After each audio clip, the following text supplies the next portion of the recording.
பவனி நற்செய்தி வாசகம். ஆண்டவர் பெயரால் வருகிறவர் போற்றப் பெறுக. மார்க் எழுதிய தூய நற்செய்தியிலிருந்து வாசகம். அதிகாரம் 11, இறை வசனங்கள் 1 முதல் 10. இயேசு தம் சீடரோடு ஒலிவ மலை அருகிலுள்ள பெத்பகு, பெத்தானியா என்னும் ஊர்களுக்கு வந்து எருசலேமை நெருங்கிய பொழுது இரு சீடர்களை அனுப்பி, உங்களுக்கு எதிரே இருக்கும் ஊருக்குள் போங்கள். அதில் நுழைந்தவுடன் இதுவரை யாரும் அமராத ஒரு கழுதை குட்டி கட்டி வைக்கப்பட்டிருப்பதை காண்பீர்கள். அதை அவிழ்த்து கொண்டு வாருங்கள். யாராவது உங்களிடம் ஏன் இப்படி செய்கிறீர்கள் என்று கேட்டால், இது ஆண்டவருக்கு தேவை, இதை அவர் உடனே திருப்பி இங்கு அனுப்பிவிடுவார் என சொல்லுங்கள் என்றார்.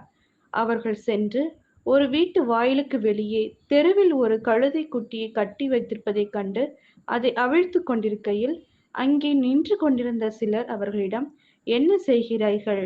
கழுதை குட்டியையா அவிழ்க்கிறீர்கள் என்று கேட்டனர்.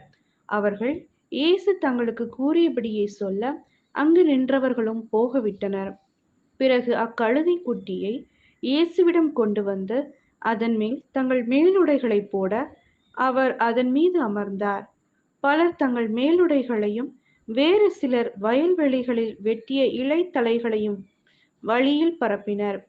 முன்னேயும் பின்னேயும் சென்றவர்கள், ஓசன்னா, ஆண்டவர் பெயரால் வருகிறவர் போற்றப் பெறுக, வரவிருக்கும் நம் தந்தை தாவீதின் அரசு போற்றப் பெறுக, உன்னதத்தில் ஓசன்னா என்று ஆர்ப்பரித்தனர்.